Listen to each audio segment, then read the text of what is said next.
여러분들 콜앱 폴더에서 새 파일을 먼저 하나 만들게요. 네, 구글 콜앱.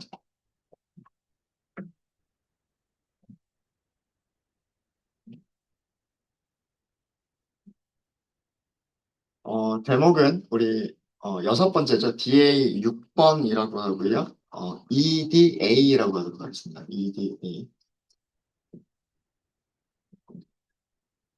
여기 파일 제목에 쓴 EDA라고 하는 거는요.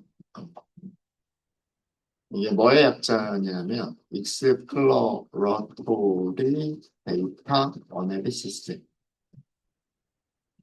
이거 우리말로 하면 탐색한다. 그지 탐색적 데이터 분석 이란 뜻이고요.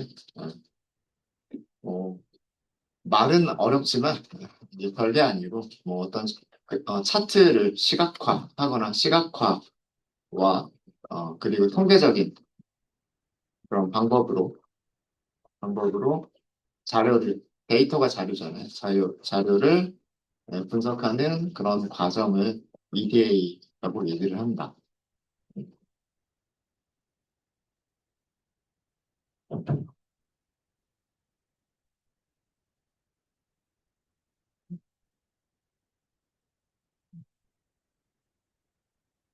그 데이터 프레임이 있을 때, 데이터가 있을 때 우리가 그 데이터들을 시각화만 해보더라도 데이터 안에서 어떤 인사이트를 얻을 수가 있다라고 하는 거고요. 우선 필요한 모듈들을 임포트를 해보도록 하겠습니다. 임포트라고 할까요?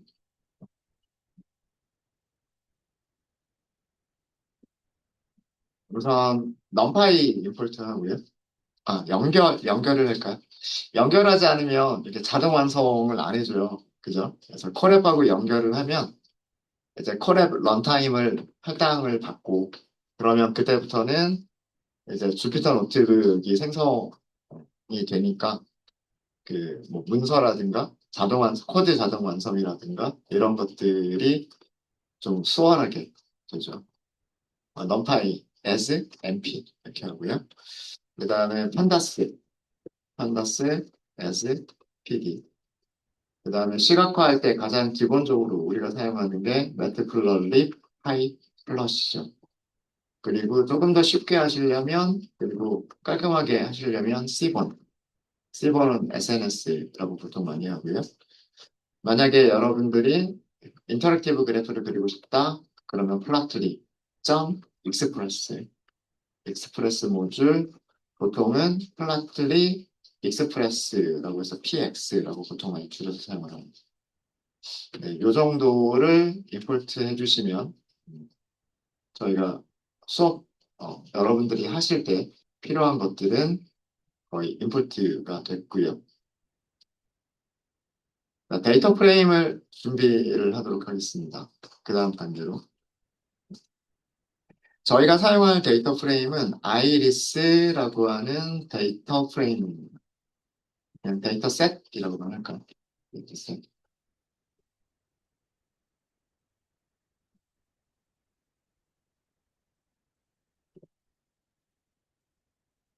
일단 한번 데이터셋을 먼저 불러와 볼게요. 변수 이름은 아이리스라고 하도록 하겠습니다. 아이리스라고 하고요. C번 모듈에 아이리스 데이터셋이 있어요. 그래서 로드 데이터셋 파라미터 네임에 아이리스라고 주시면 돼요. 이렇게 하시면 네, 가지고 왔죠. 가지고 왔습니다. 비가 와서 그런가 인터넷이 조금 느리는군요. 3초나 걸렸네. 크지 않은데. 크지 않은 데이터셋인데. 자, 어떻게 생긴 건지를 잠깐 좀 볼게요. 출력해보면 되겠죠. 앞에서 몇 개만 출력해보면 되지 않을까요? 헤드, 이렇게 보겠게 컬럼 5개밖에 없습니다. 컬럼 5개밖에 없고요. 앞에 있는 4개는 숫자들이 들어가 있어요. 숫자들이 들어가 있고, 마지막 컬럼에는 문자열이 들어가 있습니다. 문자열이 들어가 있고요. 같은 문자열밖에 없네요. 같은 문자열밖에 없고.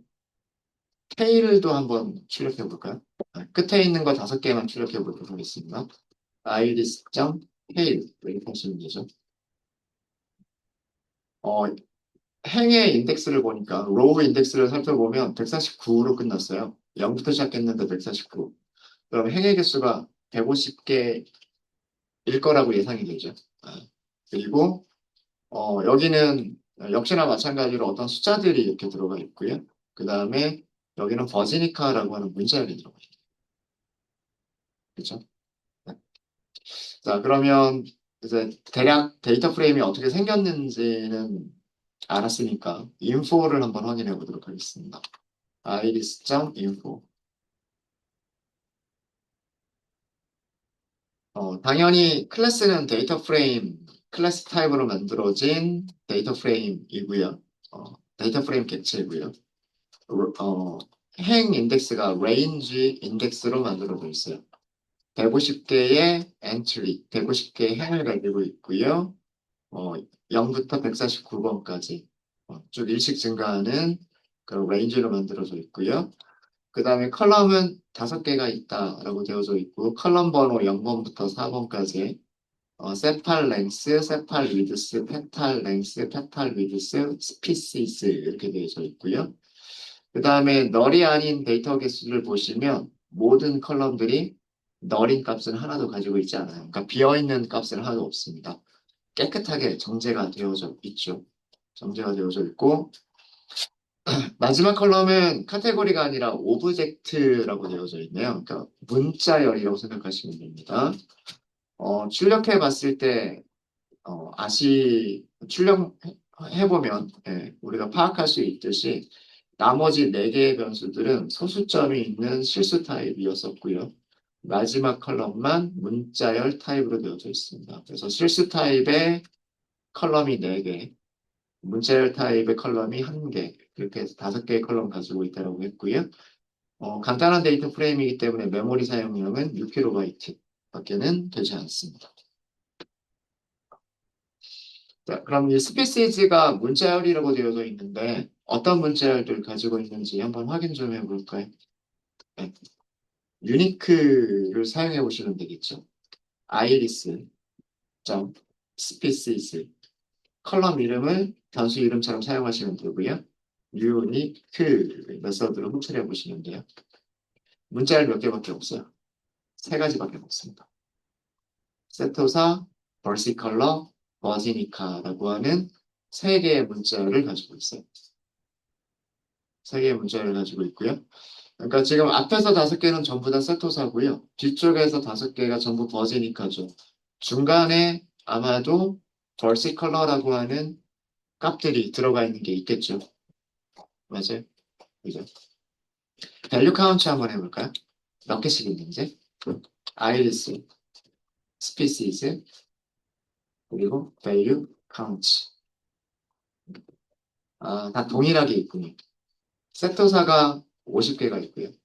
벌시컬러도 50개, 버지니카도 50개를 가지고 있습니다. 그러니까 전체 150개의 데이터를 가지고 있는데 어, 전체 150개의 데이터들이 떤 종류별로 그죠?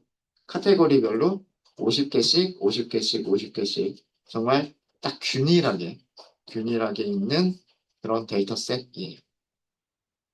네. 이해되셨죠? 이해되셨습니까? 아, 그래서 가장 기본적으로 여러분들이 어떤 데이터 프레임을 가지고 오게 되면 일단은 출력해서 데이터 프레임이 어떻게 생겼나를 보시고 데이터 타입들이 뭐 숫자인지 문자열인지 카테고리로 설정이 되어져 있는지 뭐 이런 것들을 확인해 보시고 뭐 만약에 문자열이라면 우리가 카테고리라면 범주가 몇 개 안 될 거예요. 그죠? 뭐 두세 개, 서너 개, 대여섯 개, 뭐 이런 식으로 있을 거고, 오브젝트는 약간 애매해요. 음. 문자열은 정말 만약에 사람 이름을 저장하는 컬럼이다, 그러면 유니크한 값들이 몇 개 없게, 굉장히 많겠죠. 그죠? 중복되는 값들도 있겠지만, 뭐 유니크한 값들이 굉장히 많을 거고요. 그래서 그런 거를 확인해 본 거예요. 스페시스 컬럼에 유일한 값들이 여러 개가 있느냐, 아니면 적은 개수를 가지고 있느냐.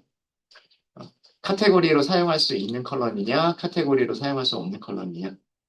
그거를 확인해 본 거죠. 그걸 확인해 본 거죠. 여기서는 세 개의 카테고리를 갖는 컬럼이다라고 우리가 생각해도 되겠네요. 그렇죠? 그리고 개수가 그 균일하게 있다. 데이터들이 균일하게 포함이 되어져 있다라고 하는 거를 또 파악을 한 거죠. 뭐 데이터셋 중에는 카테고리별로 나눠져 있기는 하지만 우리 그 팁스 보시면은요. 남성과 여성의 비율이 거의 2대1 정도였었죠. 정확하게 2대1은 아니지만 남성 쪽이 훨씬 더 많았어요. 그죠? 어. 그러니까 그렇게 비균일하게 데이터들이 섞여 있는 경우도 있고요. 지금처럼 어떤 종류별로 동일한 개수를 갖도록 만들어져 있는 경우들도 있어요. 뭐 그런 거에 따라서 머신러닝 예측의 성능이 조금 달라지기도 합니다. 어쨌든 우리는 이런 것들을 파악을 해본 거예요. 이런 것들을 파악을 해본 거고, 그 다음에 숫자 타입에 대해서는 최소값이나 평균, 표준 편차, 최대값 이런 것들을 찾아볼 수가 있겠죠. 역시 가장 간단하게 할 수 있는 게 아이리스. 컬럼을 굳이 선택 안 하셔도 돼요. 그냥 바로 디스크라이브만 해보시면 데이터 프레임에서 알아가지고 그 문자열 타입들은 다 제거하고 숫자 타입들만 가지고서 그죠? 숫자 타입들만 가지고서 널이 아닌 데이터 개수, 평균, 표준 편차, 최소값, 1사분위, 중앙값, 3사분위, 그리고 최대값을 표현을 해주죠. 어, 보시면 세팔이라고 하는 게 평균값 보면은요, 5.8, 랭스, 길이는 5.8, 위드스, 너비는 3.05. 그러니까 어, 이렇게 생겼겠죠. 길이가 길고, 그 다음에 너비는 좀 작고, 네, 그런 얘기겠죠. 그 다음에 뭐 페탈이 뭔지 모르겠지만, 페탈 랭스가 조금 길고, 위드스가 조금 가늘고. 근데, 세팔 쪽이 숫자들이 좀 더 크고요. 페탈 쪽의 숫자들이 좀 작은 거를 아실 수가 있으세요. 네, 평균값만 보면. 그죠? 이런 데이터셋이다라고 하는 겁니다. 자, 이 데이터셋이 뭔지 말씀을 드릴게요. 뭐, 구글이나 네이버나, 머신러닝 데이터셋 하고 검색을 해보시면은요, 정말 설명들이 정말 자세하게 나와 있고요. 아이리스 데이터셋에서 뭐 이미지 검색만 해보면 얘가 뭔지, 어떤 그 데이터들을 가지고 있는 건지가, 나와 있어요. 굉장히 많죠. 자, 그 중에서 제가 이미지 하나를 선택을 한 거예요. 이미지 하나를 선택을 한 거고, 아까 데이터셋 보시면 세토사가 50개 있었죠. 벌시컬러 50개가 있었고요. 버지니카 50개가 있었습니다. 그죠?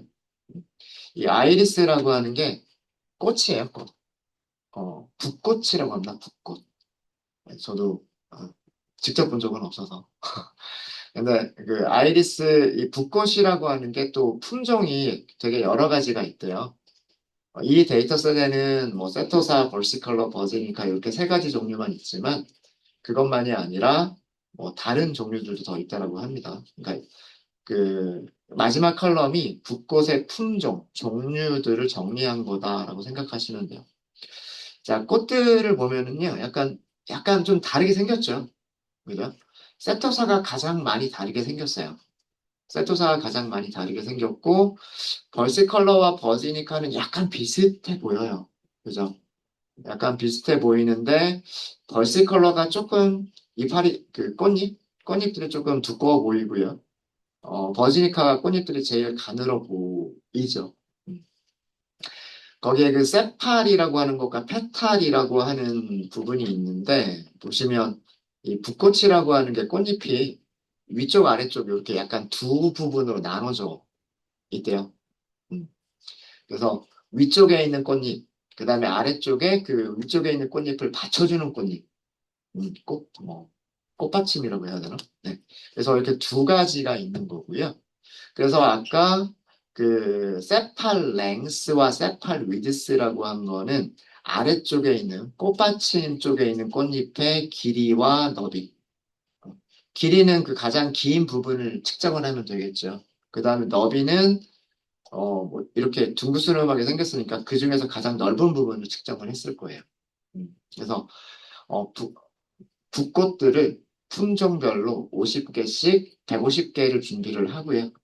그 다음에 그 붓꽃들의 길이를 일일이 하나씩 측정을 한 거죠. 그래서 만들어진 데이터예요. 데이터고. 뭐, 뭐, 양재 꽃시장이나, 저기, 뭐, 고터 꽃시장에서 이렇게 원예를 하시는 분들은 꽃을 딱 보면 무슨 품종인지 알겠죠. 음. 근데 일반인들은 이게 뭐 어떤 품종인지 잘 모르잖아요. 그리고 게다가 컴퓨터는 어, 어, 어떤 건지 분류를 하는 게 힘들 거잖아요. 그래서 분류를 하기 위한 데이터를 만든 거예요. 전부 다 뭘로? 숫자로. 숫자로. 세토사라고 하는 붓꽃 품종에서 꽃받침의 길이와 너비, 그 다음에 꽃잎의 길이와 너비, 페탈 렌스 위비스. 그 다음 벌시컬러라고 하는 품종에서 세팔, 꽃받침의 길이와 너비, 그 다음에 페탈, 꽃잎의, 위쪽에 있는 꽃잎의 길이와 너비를 잰 거예요. 그래서 단위가, 제가 센티미터 단위인 걸로 알고 있습니다. 센티미터. 그 다음에 버지니카의 마찬가지로 아래쪽에는 꽃받침, 세팔의 랭스와 위드스, 위쪽에 있는 꽃잎, 작은 꽃잎, 그 랭스와 페탈 랭스와 위드스. 그렇게 해서 꽃 하나마다, 어, 붓꽃 하나마다 네개의 숫자들을 만들어낸 거예요. 네개의 숫자들을. 이해되셨습니까? 이해되셨죠? 자, 요 이미지를 제가 넣어드릴게요. 어, 텍스트 셀에다가 이미지 넣으실 수 있으세요? 텍스트 셀에다 이미지를 넣을 수 있는데, 아이리스, 그다음에 괄호 안에다가 이미지를 찾잖아요. 웹에 있는 이미지 찾잖아요. 그 주소를 복사해가지고 여기다 넣어요. 이렇게. 그러니까 괄호 안에다가 그 웹에서 찾은 이미지의 주소, 뭐 HTTP 어쩌고 저쩌고 뭐 이런 것들, 그거를 이렇게 넣어주면 되고요. 이렇게 하면 이렇게 보입니다. 이렇게 텍스트 셀에 이렇게 넣으실 수도 있어요. 네. 자, 이렇게 해서 그 아이리스 데이터 프레임이 어떻게 생겼는지를 보여드렸어요.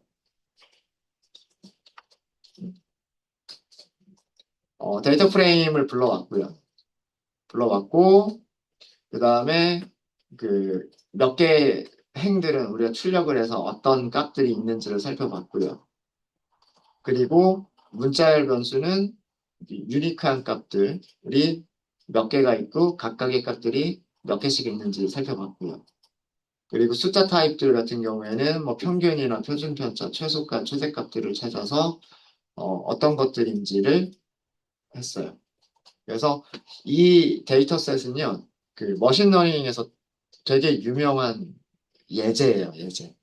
어, 머신러닝 성능 측정할 때, 그러니까 여기 있는 이 숫자들만 입력을 했을 때, 그 숫자들이 세토사인지, 벌시컬러인지, 버지니카인지를 그 컴퓨터가 예측해라. 라고 하는 그런 예제셋이에요. 그래서 이런 문제를 분류 문제라고 합니다. 분류. 어, 머신러닝은 기계가 데이터를 학습을 해서 머신이 기계잖아요. 러닝은 학습이고 기계가 데이터를 학습해서 학습한 데이터를 기반으로 해서 추론을 하는 예측을 하는 그런 그 인공지능 모델을 머신러닝이라고 하는 거고요. 머신러닝에는 크게 분류와 회귀로 나눌 수 있어요. 분류는 종류를 구분하는 거예요. 종류를 구분하는 거. 그러니까 지금 우리 아이리스 데이터셋 같은 게 가장 대표적인 분류 문제예요. 여러 가지 머신러닝 알고리즘들이 있을 텐데 각각의 머신러닝 알고리즘들한테 숫자 4개만 딱 주고서 얘가 세토사인지 벌시컬러인지 버지니카인지 맞춰봐라 이거예요. 그러면 정확도가 나오겠죠. 10개 중에 9개를 맞추면 90%, 10개 중에 8개를 맞추면 80% 이렇게 정확도가 나올 거잖아요. 그 정확도가 가장 높은 모델을 찾는 거예요. 그런 과정이 머신러닝이라고 하는 과정입니다. 그 머신러닝을 하기 위해서 일단 데이터들이 어떻게 생겼는지를 분석을 먼저 하는 거죠. 그런 과정이 데이터 분석. 근데 데이터 분석만 통해서도 대략적으로 어떻게 분류를 할 수 있을까? 각각의 꽃잎들이 어떤 특징을 가지고 있는가라고 하는 것들을 분석을 통해서도 알 수가 있기는 해요. 그 다음에 어제 우리 회기라고 하는 얘기 했었죠? 회기선. 그 선점도를 그리면서. 회기라고 하는 거는 숫자를 예측하는 거예요. 숫자를. 뭐 예를 들어서 뭐 내일의 주가가 어떻게 될지라든가 뭐 부동산 가격이 어떻게 변할지라든가 등등 그런 것들을 숫자를 예측하는 분야를 회계라고 합니다. 회계. 물론 분류와 회계 이외에도 뭐 다른 뭐 비지도 학습이나 뭐 이런 것들도 있기는 하지만 가장 대표적인 그 두 가지 종류의 문제가 분류와 회계. 그 중에서 이 아이리스 데이터셋은 분류 문제에서 머신러닝의 성능을 측정하기 위한 예제로 가장 많이 사용하는 데이터셋 중에 하나예요. 그래서 여러 가지 머신러닝 모델로 이 아이리스를 돌려봐요. 정확도가 뭐 어떤 거는 98%가 나오기도 하고, 어떤 거는 정말 99.9%가 나오기도 하고, 어떤 거는 뭐 70%밖에 안 나오기도 하고, 예, 뭐 그렇습니다. 그래서 이런 거를 하기 위한 데이터셋이고요. 그리고 이렇게 이미지로 제가 이렇게 보여드렸어요. 보여드렸고. 자, 여러분들의 시간을 드릴 겁니다. 어떤 일들을 해보시냐면, 이 아이리스 데이터셋을 가지고서요, 이런 일들을 해보세요. 우리 요거는 벌써 했죠. 어, 이건 했어요. 데이터 프레임 만들었고요. 그 다음에 기술 통계량, 디스크라이브, 인포 봤고요. 디스크라이브 봤고요. 빈도수도 살펴봤어요. 그죠? 그러니까 요거 두 개는 이미 저희가 한 거고요. 이런 일들을 한번 해보세요. 이런 일들을. 숫자 타입 변수들은 네 가지가 있었어요. 그 네 개를 박스 플러스를 한번 그려보세요. 그러니까 최소값 1, 4분위, 중앙값 3, 4분위, 그리고 최대값 이렇게 박스 플러스 그릴 수 있죠. 그려보면 어떤 특징들을 이 아이리스라고 하는 이 꽃 데이터의 어떤 특징들을 알 수가 있을 거예요. 그 다음에 숫자 타입 변수들의 평균, 어, 뭐 세팔 랭스의 평균, 세팔 위드스의 평균, 페탈 랭스의 평균, 페탈 위드스의 평균.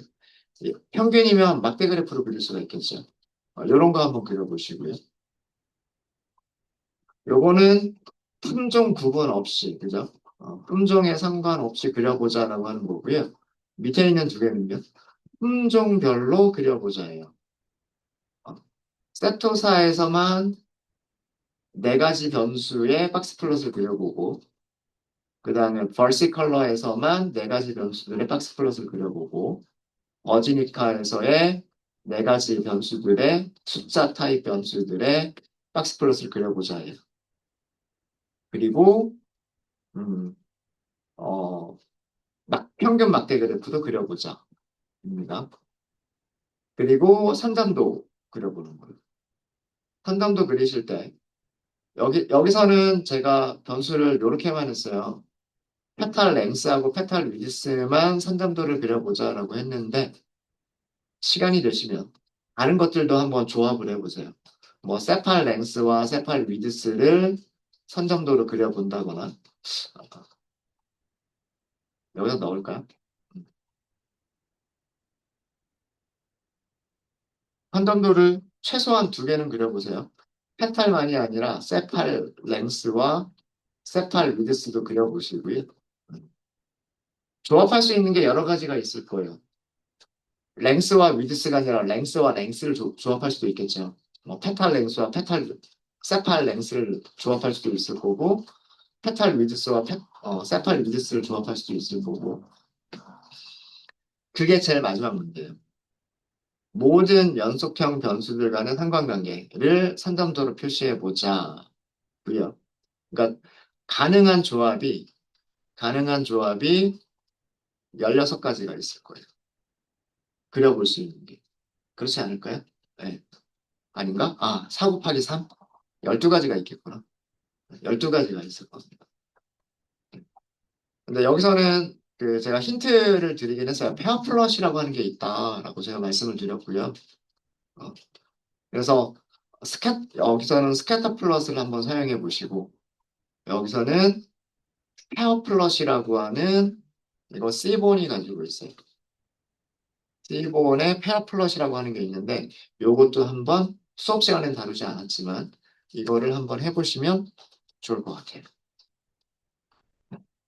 그래서 이런 그래프들을 시각화하다 보면 데이터에 대한 어떤 인사이트를 여러분들이 얻으실 수 있으실 겁니다.